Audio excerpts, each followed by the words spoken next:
Chaque personne qui quitte son pays a une raison politique et sociale et économique ou simplement personnelle. Mais au fond, le fil conducteur reste le même, le désir de vivre dignement, de travailler, de construire une vie meilleure. Et pourtant, immigrer signifie souvent recommencer à zéro, même avec des diplômes et de l'expérience ou de la motivation.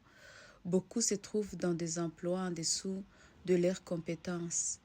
On parle souvent de l'opportunité, mais on parle réellement de la solitude et du silence et de la pression de devoir toujours prouver sa valeur. Être immigrant, c'est être fort, même quand personne ne le voit. Contrairement à certaines idées ici, la majorité des immigrants ne viennent pas profiter d'un système.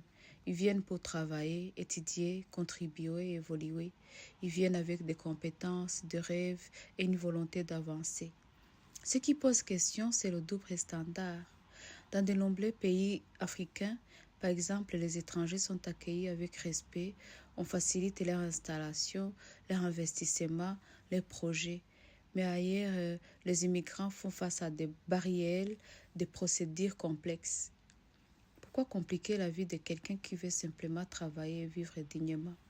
Si une personne veut contribuer, pourquoi ne pas lui donner l'opportunité?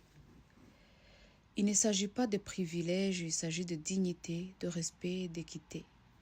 Avant les lois, les débats politiques, il y a une valeur universelle, l'humanité. Ne faisons pas aux autres ce que nous n'aimerions pas subir nous-mêmes. L'immigration n'est pas une question de chiffres, c'est une histoire d'espoir, de résilience et de courage.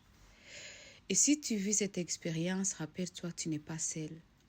Ta force, même invisible, mérite d'être reconnue.